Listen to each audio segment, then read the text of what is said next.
He closed his eyes and saw the future before it existed. While the world saw a ring, Muhammad Ali saw a scene already won in his mind. Because, for him, the fight began long before the first bell. Before stepping into any ring, Muhammad Ali had already fought dozens of times inside his own head. It wasn't superstition. It was method.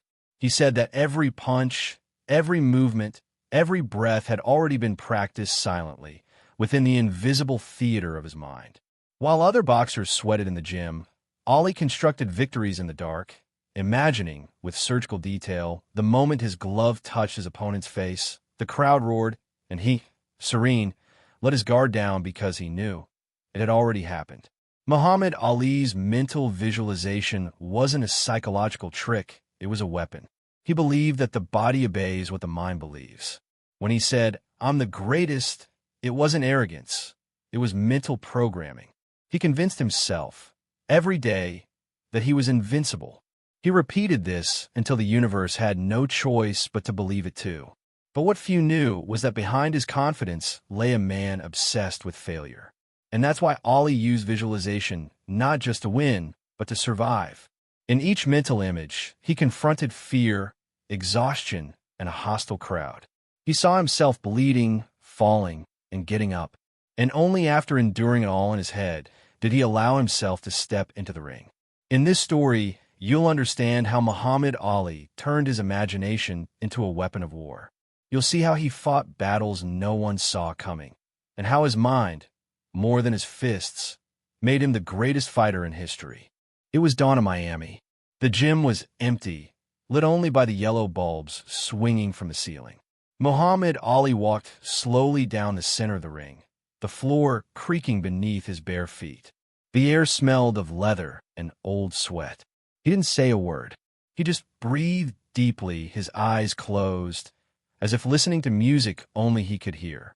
At 3 a.m, while everyone else was asleep, Ali was already fighting, but inside his head. He saw himself in Madison Square Garden. The crowd chanted his name. His opponent, Joe Frazier, looked at him with hatred and fear at the same time. There, he didn't just imagine it. He felt it. The heat of the lights on his face. The metallic taste of his dry mouth. The weight of the gloves. He saw the first punch, the impact, the hollow sound. And he also saw the mistake, the counterattack, the fall. But in his mind, defeat was never the end.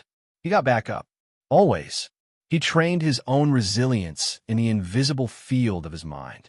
Every morning, he repeated the same ritual. He sat in the corner of the ring, rested his chin on his fist, and let his mind wander. He visualized the rounds with surgical precision, the movement of his feet, the rotation of his shoulders, the fixed gaze on his opponent.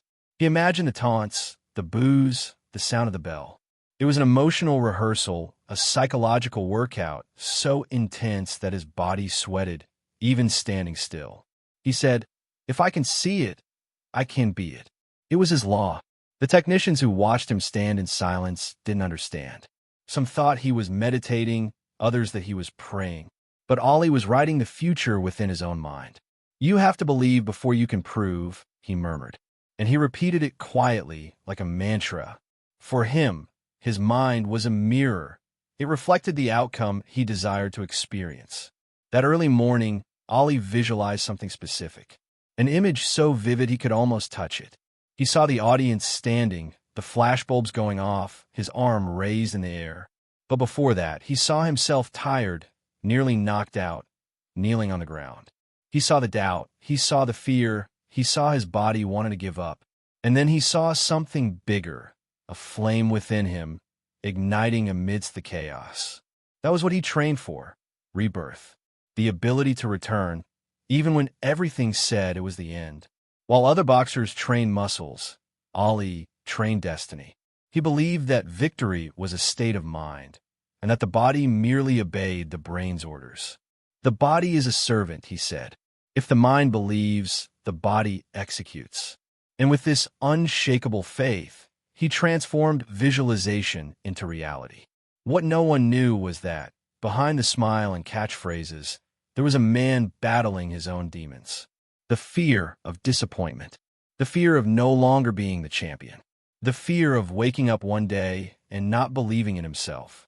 Therefore, each viewing was also an exorcism, a battle against the inner voices that said, "You're not the same anymore." As the sun rose, Ali emerged from a gym, his face serene, his body covered in cold sweat. He had fought his first battle and won, the battle of the mind. And while the world was still waking, Muhammad Ali had already lived tomorrow. A warrior doesn't win when he fights. He wins when he believes he has already won. Fight day arrived. Las Vegas was buzzing with heat and anticipation. The crowd packed the gym like a volcano about to erupt. Flashbulbs, bets, voices. But in the locker room, there was an almost sacred silence. Muhammad Ali sat hunched over, his elbows resting on his knees, his gaze lost somewhere between the ground and infinity. While the world screamed outside, inside his head another war had already begun, the war no one saw. The sounds of the stadium seemed distant. He closed his eyes, and everything vanished. In seconds, he was no longer in the locker room. He was inside the ring of his mind. He visualized his opponent entering, confident, full of hatred. He saw the sweat dripping down his face, the glint of his raised glove, the movement of his chin, the tensed muscles. But Ali didn't just see his enemy. He saw the rhythm, the breathing, the hidden fear behind his eyes. With each detail imagined, his mind strengthened, as if his brain were already rehearsing victory before even fighting for it. "He's going to come at me in the first round," Ali whispered to himself. "He's going to try to break me with his anger. But I'll laugh. I'll dance. I'll make him doubt himself." These words weren't a strategy, they were prophecies. He didn't wait for the fight to happen. He created it in his mind. Ali stood up, walked to the mirror, and began to examine himself. He stared at his own reflection as if he were looking at an enemy. "You are the greatest. No one can touch you. You are the king," he repeated. His voice was firm, but there was something else behind it, a trace of fear. And he knew it. The fear was always there. Only Ali turned it into fuel. He smiled in the face of fear as if to say, "I see you, but I don't obey you." The coaches patted him on the back, gave him instructions, but he barely listened. In his mind, the movie played out. The bell rang, his opponent advanced. The blows came furiously, and he dodged, spun, and taunted. "You can't catch me. You can't touch me. You can't knock me down." Each mental word was a building block in the construction of confidence. Ali didn't believe in luck. He believed in visualization. And he said the brain is the birthplace of victory. As the entrance music began, Ali took a deep breath. He closed his eyes once more and murmured, "I've already seen the end of this story." He walked up the ramp smiling as the crowd chanted his name. But inside there was silence, absolute peace. Because in Ali's mind, the fight had already happened, and he had already won. In the first round, his opponent came like a bull. Heavy punches, quick movements, eyes full of rage. The crowd roared, but Ali seemed to be playing. He moved lightly, as if floating. "Float like a butterfly, sting like a bee," he muttered to himself, repeating his own spell. With each blow he dodged, his body followed the mental script. Everything was familiar. He'd been through it 1,000 times in his mind. The pain, the fatigue, the blood, nothing was a surprise. His mind had rehearsed every second. His opponent began to lose rhythm. Doubt grew in his eyes. And Ali realized the real fight was being won in the invisible realm of the mind. When the bell rang, the round ended. He returned to the corner smiling. The coach asked, "Are you okay?" Ali replied calmly, "I'm fine." He doesn't know it yet, but he's already lost. And then he looked at the camera, sweat running down his face, and said in a firm, almost prophetic voice, "If you believe before you see, the whole world will see what you believed. The mind is the real ring. The body only does what it orders." If this story has inspired you so far, please like, subscribe to the channel, and comment. Do you believe the mind can create victory before it happens? Because in the next chapters, you'll discover how Ali took this belief to its limit, when his body began to fail, but his mind refused to give in. And to help us continue uncovering these real stories and improving the quality of our content, consider purchasing our ebook. You'll find the direct link in the first link in the description. Your support makes all the difference. The fight was at its peak. The sound of punches echoed like thunder in the arena. The crowd chanted Muhammad Ali's name, but he barely heard. With each round, his body showed signs of exhaustion. His legs felt heavy, his lungs burned, and his heart beat like a war drum. Yet, he showed no signs of weakness. Behind his narrowed eyes, there was something stronger than muscles or technique. The mind of a man who had already decided to win before he even fought. In the fourth round, his opponent landed a vicious blow to Ali's chin. The impact was sharp, almost cinematic. The crowd held its breath. Ali staggered but didn't fall. For a moment, the world seemed to spin in slow motion. He tasted blood, his vision blurred, and the surrounding sounds became a distant hum. It was at that moment that the visualization returned. He was no longer in Las Vegas. He was back inside his mind, in the same dark gym, alone as in those early morning training sessions. And in that invisible space, he saw himself standing, raising his fist, saying, "Get up, champ. You've won this before." He took a deep breath, gave a slight smile, and raised his guard. The audience was incomprehensible. How could a man take so many hits and still smile? His opponent advanced mercilessly, but every blow Ali dodged seemed like a rehearsed repetition. He moved his body in sync with his mind, as if his brain were executing an invisible script. Ali's eyes burned, but his mental vision was crystal clear. He knew exactly what was coming next. During breaks, the coach shouted instructions, but Ali remained silent. He closed his eyes and watched himself from the outside, as if he were a spectator of his own fight. He observed his mistakes, mentally adjusted his movements, recreated the scenes in his head. He didn't just fight. He edited reality, shaping what was happening before him like a director adjusting the script of a film whose ending was already known. In the sixth round, his opponent began to show signs of fatigue. His body, once solid, now trembled. Ali noticed. The moment had arrived. It was the invisible turning point, the one he always imagined in the wee hours of the morning. The audience saw a boxer resisting, but inside Ali, there was something deeper, a mind in a trance connected to the future he himself had created. He didn't see the pain. He saw only destiny unfolding, exactly as he had predicted. "You can't beat me, because I've beaten you 1,000 times before," he muttered through gritted teeth, almost voiceless. The opponent heard, and in that instant he wavered. Ali's gaze was almost spiritual. There was no more hatred, no more rage, only certainty. Every muscle responded to his mental will as if driven by pure faith. And when he landed the counterattack, a perfect, crisp, precise hook, the sound echoed like the end of an era. His opponent collapsed, but Ali didn't celebrate. He stood there, panting, staring at the ground. He knew this victory hadn't been born there. It had been built silently, inside his mind, night after night. As the referee counted the seconds, Ali mentally repeated the mantra that had accompanied him since the beginning. The fight is won long before entering the ring. It is won in the mind, in the early hours of the morning, in solitude. He raised his eyes to the ceiling and clenched his fist, not as if grateful for victory, but as if confirming what he already knew. His mind, once again, had mastered the impossible. The audience burst into applause, but Ali, silently, just whispered to himself, "The body is weak, the mind is eternal." And in that moment, the whole world understood that a champion's greatest enemy is never the other fighter. It's the thought that tells him he can't win. Ali destroyed that thought, and that's why he became the greatest. After that epic victory, the entire world believed Muhammad Ali was invincible. But Ali himself knew the real battle was yet to come, and it wouldn't be against another fighter. It would be against time, pain, and his own body.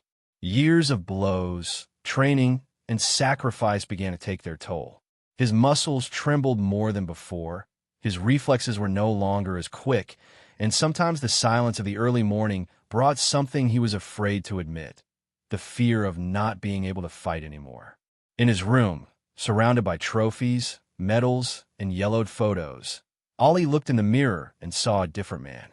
The body that once seemed made of steel now betrayed him with small flaws, hand tremors, stiffness in his movements, pains that appeared without warning. But his gaze was still the same, steady, deep, burning. He knew he couldn't fight time, but he could fight what time did to the mind. And so began the greatest of all visualizations, not to defeat an opponent, but to defeat his own decline. In the morning, while the world slept, Ollie returned to the old gym. The smell of sweat and leather reminded him of his glory days. He walked slowly to the center of the ring, closed his eyes, and took a deep breath. His body no longer responded as before, but his mind remained intact, brilliant. He imagined himself once again facing Joe Frazier, George Foreman, all the giants he had faced. He visualized each fight, each round, but now the image took on a different meaning. It wasn't about beating the other. It was about overcoming his own limitations. The body weakens, but the mind never surrenders, he muttered to himself. He saw his own reflection, young, agile, and fearless.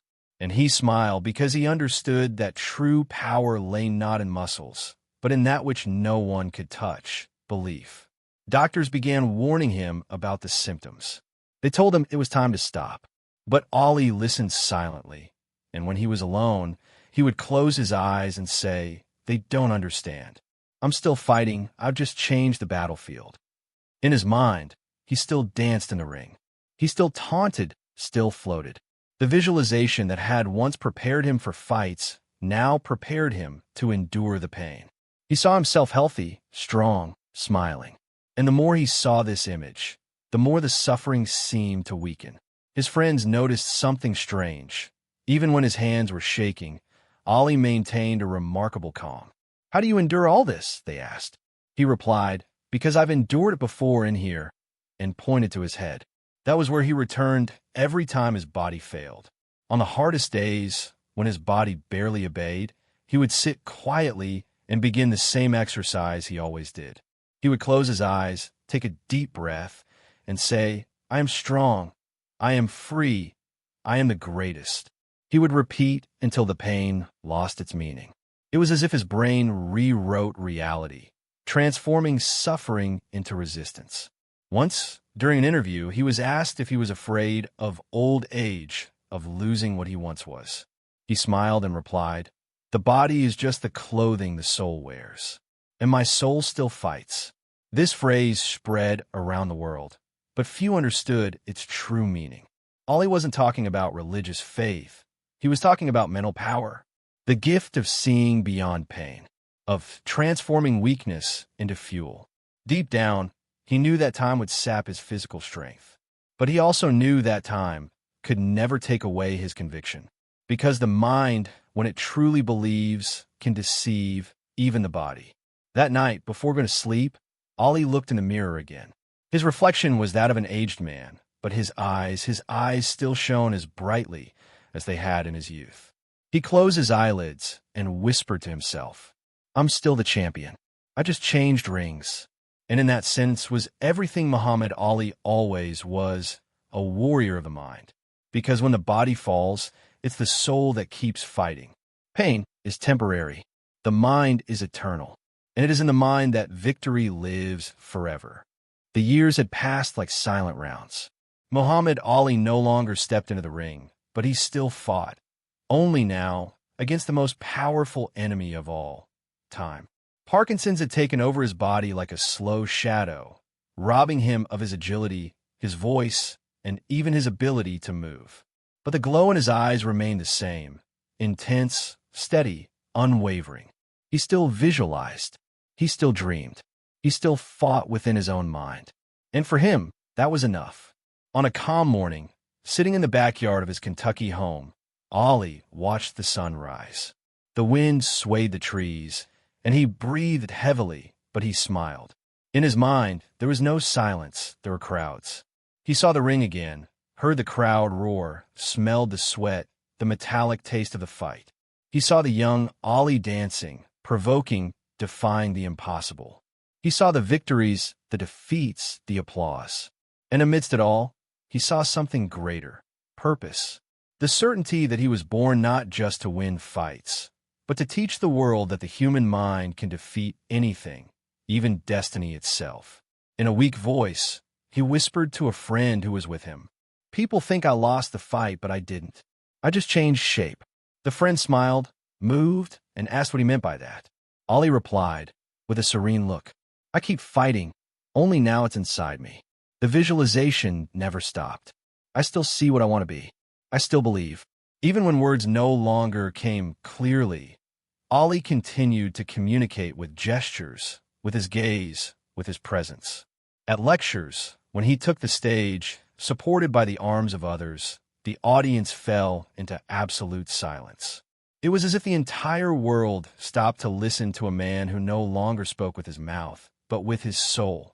And when he raised his trembling fist, even in weakness, the gesture had the power of a roar. It was the living image of overcoming. During an interview in recent years, someone asked him what he saw when he closed his eyes. He responded with a slow smile. "I still see the ring. I still see the boy who believed he was the greatest. I still see victory, even when I don't need it. Because to believe is to stay alive." These words became his legacy. Visualization, which had once served to predict victories, now served to preserve peace. He saw his tired body as a temporary shell, but his mind, that one, remained immortal. Every image, every memory, every dream visualized was a seed planted in millions of people around the world. Muhammad Ali had transformed imagination into faith, faith into strength, and strength into eternity. He had proven that it is not the body that conquers the impossible, but what we believe about ourselves. At the end of his life, when asked what he would say to the young Ali, he replied without hesitation, "Keep believing in what doesn't yet exist, because that's how the impossible is born." And so, between silence and light, he ended the final fight, not with a knockout, but with something far more powerful, the victory of mind over body, the triumph of belief over limitation. When the sun set that day, the world lost a man but gained a symbol. Muhammad Ali had proven that the true champion is not the one who conquers others, but the one who conquers himself every day inside his own head. The body dies, the mind remains, and as long as someone believes in the impossible, Muhammad Ali will continue to fight. Muhammad Ali wasn't just the world's greatest boxer. He was living proof that human beings can transform their minds into unshakable fortresses. While many believed victory lay in their fists, Ali knew the real ring was invisible. It was inside their heads. He fought against fear, pain, prejudice, time, and defeated them all. Even when his body no longer responded, his mind remained alive, powerful, and creative. The visualization that once made him a boxing champion later made him a champion of life. Ali's strength lay not in defeating men, but in overcoming his own limitations. He proved that belief is the first step to making the impossible inevitable. When everyone doubted, he saw himself winning. When they said it couldn't happen, he had already done it. The secret was seeing it before it happened, creating reality within the mind before the world believed it. And this is what makes Ali an eternal legend. He understood that the body may age, but belief, when true, becomes immortal. His punches inspired generations, but his words changed lives. "I am the greatest," he said, and it wasn't arrogance, it was faith. He repeated it until the universe heard, until every cell in his body accepted this truth. Because the human mind is a creative machine. What you imagine with faith, the world is compelled to manifest. In the end, Muhammad Ali taught us something beyond sport. He showed that each of us carries a personal ring inside our heads, a space where we face our fears, traumas, and limitations. Some give up, others fight.